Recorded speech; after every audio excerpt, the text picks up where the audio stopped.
Hello everyone, welcome to Master Cherry Mom YouTube channel. So I hope you all are doing absolutely fine.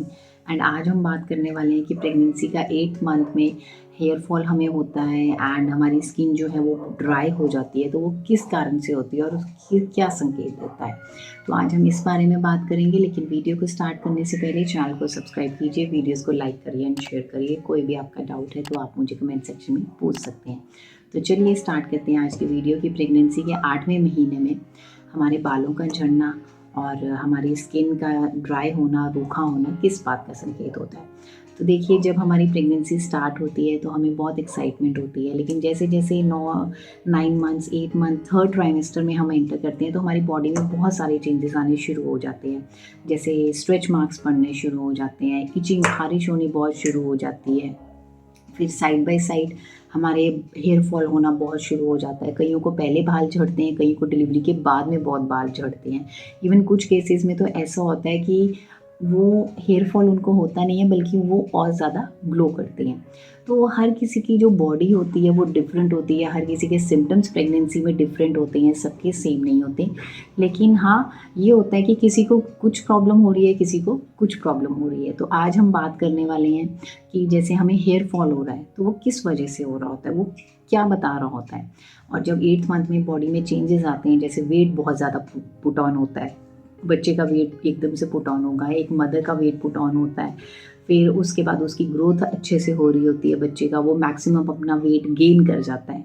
लेकिन उस time पे हमें कुछ females को होता है कि हमारा हेयर फॉल बहुत ज़्यादा हो रहा होता है। तो वो क्यों होता है? वो होता है प्रेगनेंसी हार्मोन की वजह से। जो हमारे प्रेगनेंसी हार्मोन होते हैं उसकी वजह से हमारा हेयर फॉल हो रहा होता है एंड हमारे बाल बहुत झड़ रहे होते हैं। हमें ऐसा लगता है कि जैसे हम गंजे ही हो जाएंगे, है ना, बाल रहेंगे ही नहीं। But that is just because of, आप कह सकते हैं कि हमारे हार्मोन्स की वजह से हो रहा होता है। एंड साइड बाय साइड लेकिन ये भी हो सकता है कि आप स्ट्रेस बहुत ले रहे हैं, ठीक है, आपको टेंशन बहुत ज़्यादा है किसी चीज़ की, क्योंकि आजकल हम बाहर का भी, हम जॉब पे भी जा रहे हैं, हमने घर भी मैनेज करना है ना। तो या तो हम स्ट्रेस ले रहे हैं या फिर हमें कोई थायराइड का डिसऑर्डर है, कोई थायराइड की प्रॉब्लम है, उस वजह से भी हो सकता है। तो ऐसे ही रीजंस होते हैं जिनकी वजह से हेयर फॉल होता है, या फिर हमें न्यूट्रिशनल डेफिशिएंसी है, इस वजह से भी हो सकता है। तो हमने ये ध्यान रखना है, एक तो अपना खाना पीना हमने बहुत अच्छा रखना है, पौष्टिक खाना है, सीजनल फ्रूट्स वेजिटेबल्स जितने भी सीज़न के वो खाना है। बाहर का आपने टोटली अवॉइड करना है, ठीक है। एंड आपके जो हेयर्स हैं, बाल हैं, उन पे आपने कोई भी ऐसे स्ट्रॉन्ग कोई केमिकल वाले शैम्पूज़ हो गए या फिर ऐसी चीज़ें बिल्कुल यूज़ नहीं करनी। लाइट सा आप शैम्पू यूज़ करिए जैसे नॉर्मल करते आए हैं, क्योंकि जब हमें काफ़ी हेयर फॉल दिख रहा होता है तो हमें ये होता है ये तो बहुत झड़ रहे हैं, तो हम डॉक्टर को कंसल्ट करना शुरू कर देते हैं। समटाइम्स ये होता है कि डॉक्टर फर्दर हमें प्रिस्क्राइब कर देते हैं, ये लीजिए वो लीजिए। तो कोशिश करिए कि प्रेगनेंसी के टाइम पे आप ज़्यादा केमिकल्स वगैरह अपने हेयर्स पे ना लगाएं। अब उसके बाद बात करते हैं, नेक्स्ट जो आता है वो हमारी होती है स्किन। हमारी स्किन जो है वो ड्राई हो जाती है, एकदम रूखी रफ सी हो जाती है ना। जैसे आजकल विंटर सीजन है तो और स्किन ड्राई होती है, तो हम मॉइस्चराइज़र लगाते हैं। तो आपने ऐसे ही करना है, जब आपकी प्रेगनेंसी है तो आप मॉइस्चराइज़र यूज़ करिए। यहाँ तक कि हमें स्टमक पे भी जब स्ट्रेच मार्क्स पड़ते हैं तो हमें क्रीम दी जाती है ना, डॉक्टर्स हमें बताते हैं कि आप ये लगाइए, ये लगाइए। तो जैसे मैं थी अपने स्ट्रेच मार्क्स पे लगाती थी विटामिन ई का कैप्सूल काट के, उसमें एलोवेरा प्लांट का काट के, उसको कट करके उसकी जेल निकाल के मिक्स करके वो लगाती थी, उससे स्ट्रेच मार्क्स नहीं होते हैं, ठीक है, या फिर वो बहुत लाइट हो गए थे। तो ऐसे करते हैं।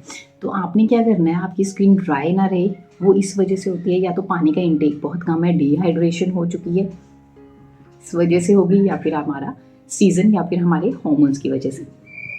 तो आपने अपनी स्किन को ड्राई नहीं होने देना, आपने मॉइस्चराइज़र यूज़ करना है। अच्छा मॉइस्चराइज़र नहाने के बाद आप यूज़ करिए, सो दैट कि आपकी स्किन ड्राई ना हो। और विंटर सीज़न है तो स्किन वैसे ही बहुत ड्राई रहेगी, तो बट ऑब्वियस है आप मॉइस्चराइज़र यूज़ करिए, अच्छा यूज़ करिए मॉइस्चराइज़र। यहाँ तक कि मैं तो कोकोनट ऑयल भी यूज़ कर लेती थी। तो अगर आपका अपना खुद का कोकोनट ऑयल है, आपने निकलवाया है, तो वो तो सबसे ज़्यादा बेस्ट है। तो ये जो चीज़ें होती हैं ये नॉर्मल चीज़ें हैं, ये सिर्फ प्रेगनेंसी हार्मोन्स की वजह से हैं, सीजन्स की वजह से होती हैं, और कोई रीज़न नहीं है। हाँ, अगर आपको ज़्यादा एक्सेस में लग रहा है कि हाँ बहुत ही एक्सेस में कोई प्रॉब्लम हो रही है, जैसे मेरे एक नोन में थे, उनके तो ऐसे बाल, मतलब एकदम से ऐसे वो कॉम्ब करते थे तो ऐसे ही निकल आते थे, वो कहीं चेयर पे बैठ जाते थे, उनके बाल ही बाल हो जाते थे। तो उन्होंने कंसल्ट किया था डॉक्टर को, तो डॉक्टर कहते हैं कि अपने आप ठीक हो जाता है डिलीवरी के बाद।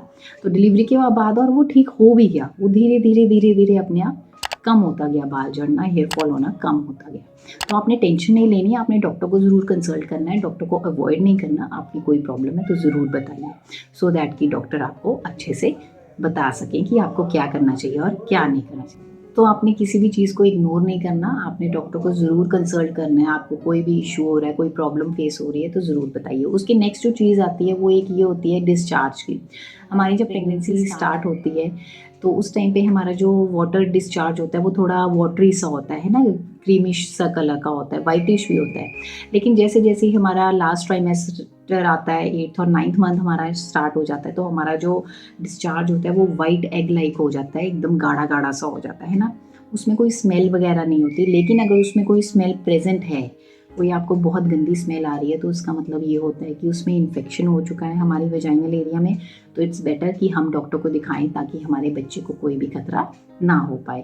तो आपने इस चीज़ का भी ध्यान रखना है, अगर डिस्चार्ज है दैट्स ओके, लेकिन उसमें कोई भी स्मेल वगैरह नहीं होनी चाहिए या फिर आपको ख़ारिश वगैरह नहीं होनी चाहिए, इन चीज़ों का आपने ध्यान रखना है। डिस्चार्ज का कलर ग्रे, ग्रीन, हरे ऐसा ब्लू कलर का ऐसा नहीं होना चाहिए, तो आपने ये ध्यान रखना है, नहीं तो ये इन्फेक्शन को बताता है कि इन्फेक्शन हो चुका है।